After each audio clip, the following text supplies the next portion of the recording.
Corporate పాఠశాలలకు దీటుగా అంగన్వాడీలు రూపాంతరం చెందుతున్నాయి. అత్యాధునిక సాంకేతిక పరిజ్ఞానంతో నూతన మార్పులు సంతరించుకోనున్నాయి. ప్రీ స్కూల్గా అంగన్వాడీలు పేరు మార్చి ఆయా ప్రభుత్వ పాఠశాల ఆవరణలోనే ఏర్పాటు చేస్తున్నారు. నిరుపేద విద్యార్థులకు కార్పొరేట్ విద్య లోటును తీర్చడానికి ప్రీ స్కూల్ వ్యవస్థకు శ్రీకారం చుట్టారు. చిత్తూరు జిల్లాలో ప్రయోగాత్మకంగా చేపట్టిన అంగన్వాడీ ప్రీ స్కూల్ విద్యా విధానం మంచి ఫలితాలు అందిస్తోంది. సాధారణ అంగన్వాడీలను కార్పొరేట్ విద్యాలయాల స్థాయికి మార్చడమే ఈ ప్రీ స్కూల్ విధాన ప్రధాన ఉద్దేశం. ఆయా ప్రభుత్వ పాఠశాల పరిధిలో అంగన్వాడీలను విలీనం చేసి పాఠశాల ఆవరణలోనే ప్రీ స్కూల్ ఏర్పాటు చేస్తున్నారు. 3-4 అంగన్వాడీలను కలిపి ప్రీ స్కూల్గా మార్చారు. గతంలో అంగన్వాడీల్లో 3 నుంచి 5 ఏళ్లలోపు పిల్లలు ఉండేవారు. ప్రస్తుతం ప్రీ స్కూల్లో నర్సరీ, ఎల్కేజీ, యూకేజీలుగా విభజించారు. 3 ఏళ్ల చిన్నారులను ఎల్కేజీలో చేర్చుకొని యూకేజీ చదివిన తర్వాత అదే ప్రీ స్కూల్ ఆవరణ పాఠశాలలో 1వ తరగతిలో ప్రవేశం కల్పిస్తున్నారు.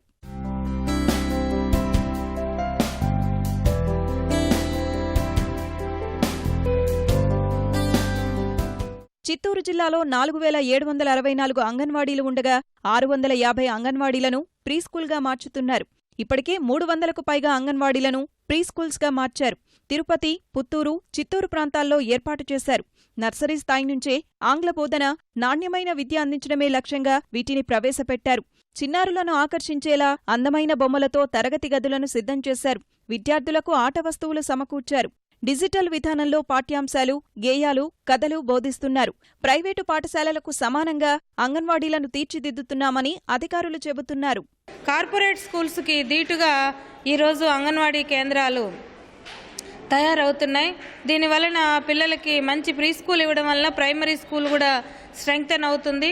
మంచి క్వాలిటీ ఎడ్యుకేషన్ ఇవ్వడం జరుగుతుంది. పిల్లలకు కావాల్సిన తెలుగు, ఇంగ్లీషు, మ్యాథ్స్, సైన్స్ ఇవన్నీ ఇంట్రొడక్షన్ చేయడం జరుగుతుంది. తిరుపతిలో 121 అంగన్వాడీ సెంటర్స్ ఉన్నాయి.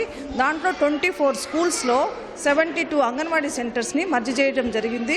ఈ విధంగా నర్సరీ, ఎల్కేజీ, యూకేజీ చేసినందువల్ల ఏ ఏజ్లో ఏం నేర్చుకోవాలి అనేది పిల్లలు ఖచ్చితంగా నేర్చుకుని నెక్స్ట్ ఇంప్రూవ్మెంట్ బాగుంటుంది. ఫస్ట్ క్లాస్కి ఇంగ్లీష్ మీడియం పెడుతున్నారు కాబట్టి ఇక్కడ కూడా ఈ 3 క్లాసెస్లో కూడా ఇంగ్లీష్ మీడియం ఇంట్రడ్యూస్ చేయడం జరిగింది.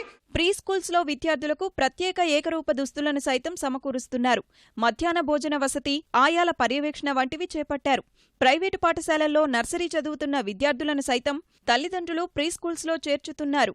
మోడర్న్ అంగన్వాడీ సెంటర్ చేసి మాకు ఇంగ్లీషు అంతా మొత్తం నేర్పించినారు. మాకంతా 10th క్వాలిఫికేషను అయినా కూడా 10th అయినా కూడా మాకు ఏ విధంగా చెప్తే మాకు అర్థమవుతుంది, దాన్ని మేము ఏ విధంగా పిల్లలకు చెప్పాలి అనే దాని గురించి మేడం వాళ్ళంతా మాకు ట్రైనింగ్ ఇప్పించారు. మా అమ్మాయి నర్సరీలో జాయిన్ చేసినాను. తెల్లవారు నిద్ర లేస్తానే నాకంటే ముందుగా అమ్మ బొమ్మల స్కూల్ అంటుంది. కానీ చాలా యాక్టివ్గా ఉంది. చూస్తా అంటే ఇంకా బయట వాళ్ళు కూడా మా ఇక్కడే చేర్చాలా పిల్లల్ని అనే ఒక అవగాహన వచ్చింది వాళ్ళకి. ప్రయోగాత్మకంగా చేపట్టిన ప్రీ స్కూల్ విద్యా విధానం మంచి ఫలితాలు అందిస్తోంది. ఈ విధానాన్ని అన్ని ప్రాంతాల్లోనూ అమలు చేయాలని అధికారులు భావిస్తున్నారు.